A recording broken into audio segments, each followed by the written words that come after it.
વાહન ચોરીના 4 ગુનાનો ભેદ ખુલ્યો।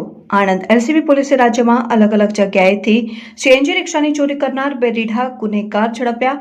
બંને પાસેથી 3 રિક્ષા સહિત 1,75,000નો મુદ્દામાલ જપ્ત કર્યો।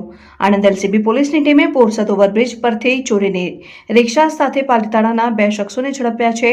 આ બંને શખ્સોએ ગુજરાત અને મહારાષ્ટ્રમાંથી 4 રિક્ષાની ચોરી કરી હોવાની કબૂલાત કરી છે। પોલીસે આ બંને રીઢા વાહન ચોર પાસેથી 3 રિક્ષા સહિત 1,75,000નો મુદ્દામાલ જપ્ત કરી કાર્યવાહી હાથ ધરી છે। આણંદ એલસીબી પોલીસની ટીમ આ રોજ બોરસદ શહેર પોલીસ મથકની હદમાં પેટ્રોલિંગમાં હતી। દરમિયાન 2 ઇસમો ચોરીની રિક્ષા લઈને બોરસદ ઓવરબ્રિજ પર થઈ વાસદ તરફ જનાર હોવાની બાતમી મળી હતી, જેથી પોલીસની ટીમે બોરસદ ઓવરબ્રિજના વાસદ તરફના છેડે વોચ ગોઠવી હતી। દરમિયાન બાતમી મુજબના વર્ણનવાળી સીએનજી રિક્ષા નંબર GJ1680 પાર 96 આવતા પોલીસે તેને રોકી હતી અને રિક્ષામાં સવાર સમીર સલીમભાઈ ડેરૈયા અને અસલમ ફિરોઝભાઈ સૈયદ નેટકેદ કરી હતી। પોલીસે આ રિક્ષાની આરસી બુક સહિતના દસ્તાવેજ માંગતા તેઓ રજૂ કરી શક્યા ન હતા, જેથી પોલીસે કડકાઈ દાખવી પૂછપરછ કરતા બંને જણાએ 1 મહિના અગાઉ ભરૂચ રેલવે સ્ટેશન નજીક એક મકાન આગળથી રિક્ષાની ચોરી કરેલ હોવાનું જણાવ્યું।